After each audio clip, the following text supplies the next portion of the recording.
Freedom of speech is not freedom from consequences. Shut the fuck up.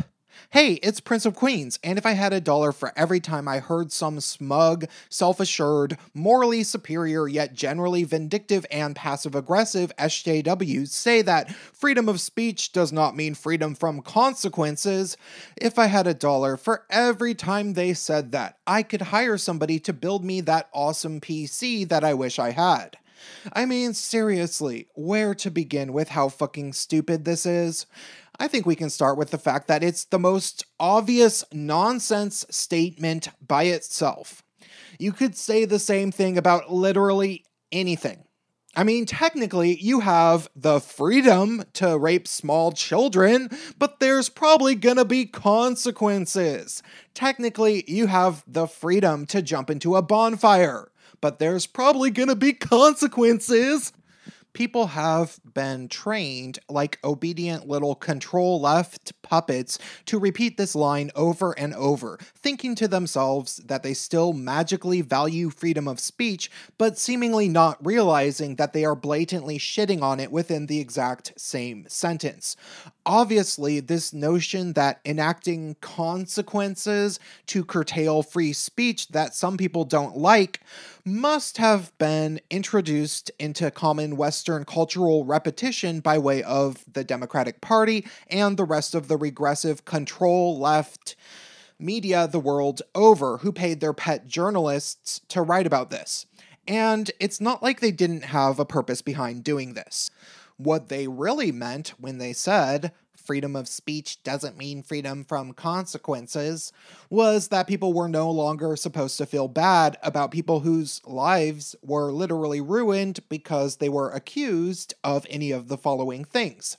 If from even one tweet you could be accused and painted out to be racist, sexist, transphobic, Islamophobic, homophobic, xenophobic, or even ableist, then people could go ahead and feel completely okay about ruining your entire life, like in the case of Justine Sacco, which John Ronson talks about in the TED Talk, How One Tweet Can Ruin Your Life.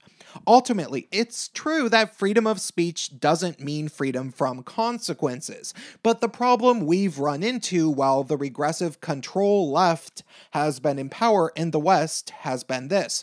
They have created an insanely obvious double standard where their teachers' pets in media the world over can get away with basically anything, but they'll demonize their opposition with endless smear campaigns and downright lies.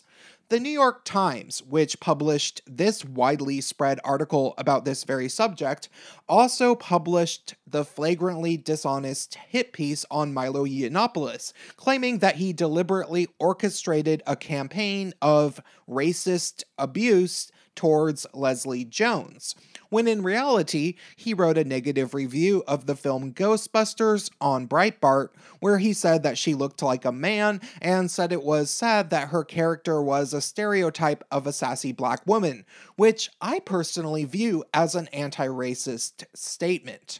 Furthermore, Leslie Jones has a history of blatantly racist tweets towards white people, and yet still, soon after that controversy happened, Milo was demonized in mainstream media, and thousands or millions of people were calling him a Nazi, and Leslie Jones was treated as a victim and got big bucks soon after for appearing in car commercials. Obviously, freedom of speech with negative consequences doesn't apply to Leslie Jones, but Milo doesn't even have the luxury of being able to talk freely without being lied about by basically the entire establishment. So what good is freedom of speech in this context? Does it even exist? And no, this is not by any means an isolated incident, but if I tried to list all of the other good examples, I'd be here for hours.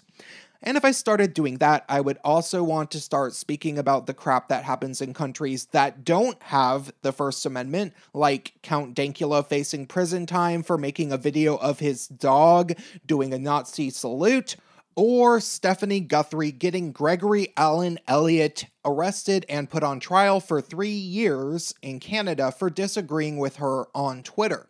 Not to mention Bill C-16 up there.